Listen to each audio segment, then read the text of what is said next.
आइए आज जानते हैं कि कुछ ही दिनों में आने वाले रक्षाबंधन त्यौहार के बारे में वेदों में क्या कहा गया है। क्या वेदों में कहीं बहन द्वारा भाई को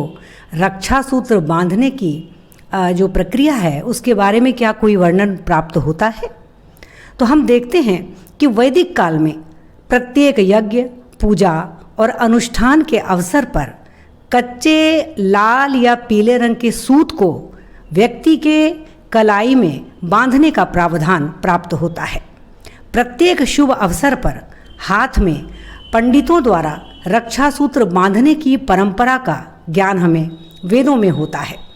किंतु बहन द्वारा राखी बांधने की परंपरा का प्रारंभ यदि हम देखें तो देवी महालक्ष्मी ने राजा बलि को एक बार रक्षा सूत्र बांधा था।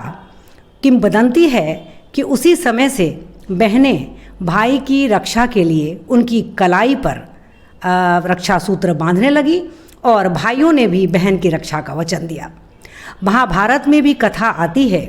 कि शिशुपाल के वध के पश्चात श्री कृष्ण की उंगली में उनके स्वयं के चक्र से ही चोट लग गई थी। वहाँ खड़ी द्रौपदी ने तुरंत अपने साड़ी का आंचल फाड़कर उनकी उंगली में बांध दिया था और उनकी रक्षा की कामना की थी। ऐसे में ये भी कहा जाता है कि यही वो समय था जब बहनों द्वारा भाई की कलाई पर रक्षा सूत्र यानी रक्षाबंधन बांधने का जो परिपाटी है वह अब अस्तित्व में आई। और हम देखते हैं कि हमारे वैदिक परंपरा में ये मंत्र है जिसके द्वारा भाइयों की कलाई पर या पंडित किसी भी व्यक्ति की कलाई पर जो रक्षा सूत्र बांधते हैं। येन बद्धो बलि राजा दानवेंद्रो महाबला तेन त्वाम अभिबदनामी रक्षा मां चलः। इस मंत्र के द्वारा 3-4 बार इसके प्रयोग के द्वारा भाई की कलाई पर राखी बांधने की जो परंपरा है वो हमारी भारतीय संस्कृति की अमूल्य निधि बनती चली गई। आगामी 11 अगस्त को श्रावणी पूर्णिमा के दिन हम धूमधाम से रक्षाबंधन का त्यौहार मनाते हैं और अपने भाइयों की कलाई पर उनकी रक्षा के लिए जहां हम रक्षा सूत्र बांधते हैं, बहनें बांधती हैं, वहीं भाई ये संकल्प लेते हैं कि वे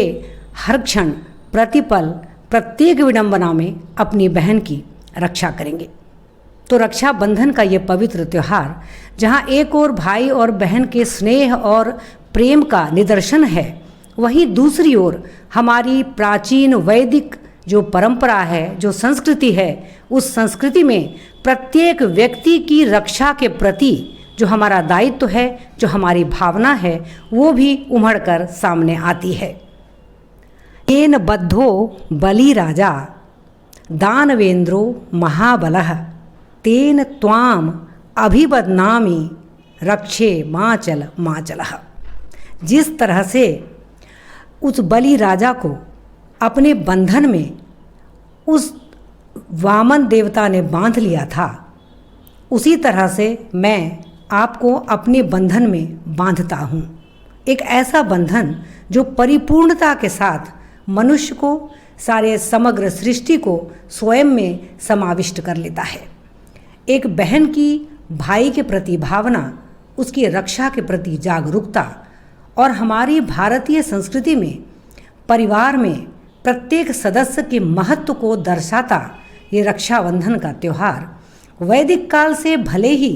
किसी पूजा, यज्ञ या अनुष्ठान में रक्षा सूत्र बांधने के स्वरूप में सामने आया, पर कालांतर में बहन और भाई का पवित्र त्यौहार बनकर हम सब के जीवन में बिल्कुल उसी तरह उतर गया